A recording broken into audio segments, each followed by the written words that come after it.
আমি কন্যাশ্রী আচার্য, contact number 84 205 নিচে দেওয়া হচ্ছে। এই ড্রেসটা পরে ফার্স্ট ভিডিওটা বলেছি ফ্রি কনসালটেন্সি কিভাবে পাবে। আর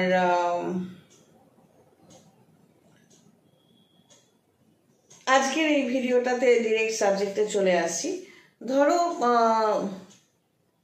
যেটা বলছি যে জল বেচে খাও, মানেটা হচ্ছে ফার্স্টে হলো কোনো কিছু বিক্রি করবে, বিক্রি করে তুমি খাবে। আমরা যে পুঁথিগত বিদ্যাটা অর্জন করি আমাদের লাইফে, মাধ্যমিক তারপর উচ্চ মাধ্যমিক, আমাদের সময়ের কথা বলছি, মাধ্যমিক উচ্চ মাধ্যমিক তারপর গ্র্যাজুয়েশন, এগুলো আমাদের সময় হলো কি বলে মানে এইভাবেই আমাদের এগোতে হতো। এখন কি রকম হয় আমার জানা নেই। তো খুব মানে পাশ করা, স্কুলে পাশ করা এবং বোর্ডে পাশ করা অনেক টাফ ছিল, আমাদের অনেক পড়তে হতো। তো জ্যোতিষের জায়গাটা আমি বলছি যে বিক্রি করে খাওয়া মানে ফার্স্ট হলো কিছু ব্যবসার মানসিকতা। ব্যবসাটা কি? ব্যবসা কি শুধুই হাতে কাজে কোনো জিনিস বিক্রি করাটাকেই ব্যবসা বলে? বোধ হয় না। এই যে কোনো হাতে কাজের জিনিস ছাড়াও মাথার ব্রেনটাকে বিক্রি করাটাকেও কিন্তু ব্যবসা বলে।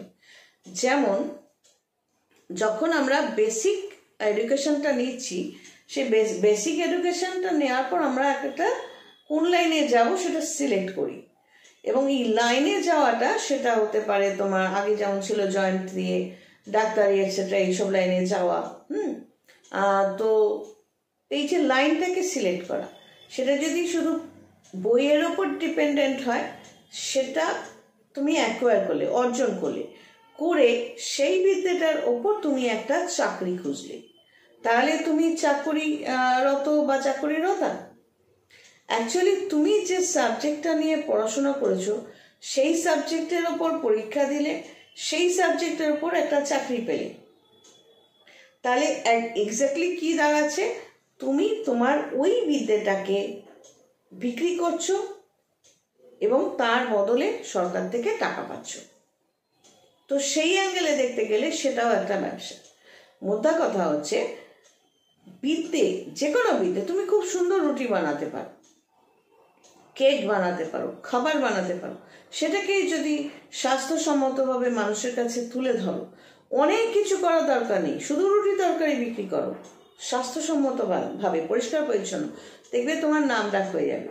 আমরাও যে দরকারে ভাতের হোটেল টোটেলে খাই, মনে হয় শ্রাদ্ধের খাওয়া খাই, উপায় নেই, ঠেকা পড়লে সবই খেতে হয়। তো সেরকম আর কি, ভালো সেই মানসিকতা আমরা কোথাও দেখি না। কিন্তু যদি কোনো মানুষ ব্যবসাটাকে তুলে ধরতে চায়,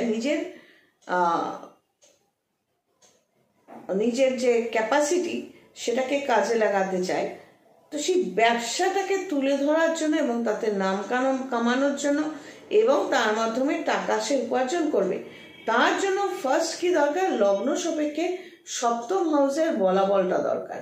এটা যদি মেষ হয়, তুলা হলো সপ্তম হাউস। তো এই সপ্তম হাউসের বল যদি থাকে তাহলে সে ভালো ব্যবসায়ী। এবার ব্যবসায়ী মানে এবার কিরকম?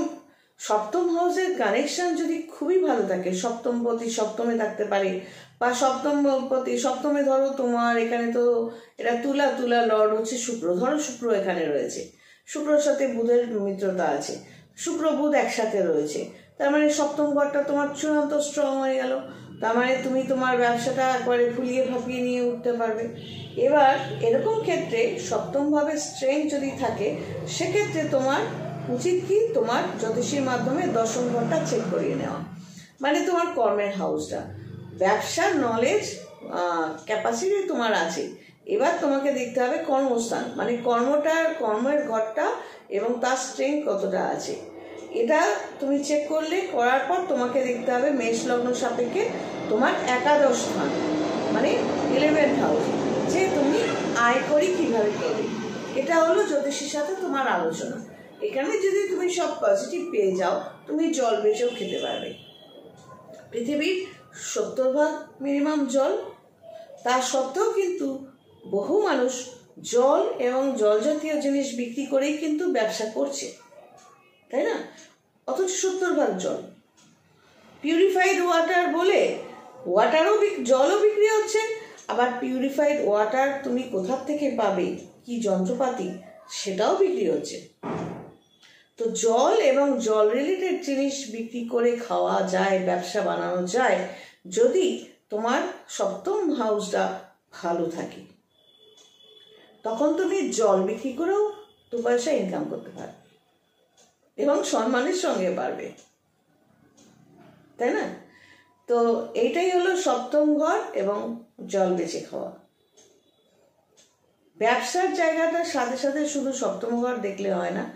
আর আমি কোনোদিন আমার কাস্টমারদের শুধুই পাথরের উপর বেস করে চলতে বলিনি। আমি পাথর বিক্রিও করি না, খুব প্রয়োজন হলে ব্যবস্থা করে দিই, কিন্তু বলি নিজে যদি আমি পরিবর্তন নিজেকে না করি তাহলে ভালো রেজাল্টটা আমি কোথা থেকে পাবো?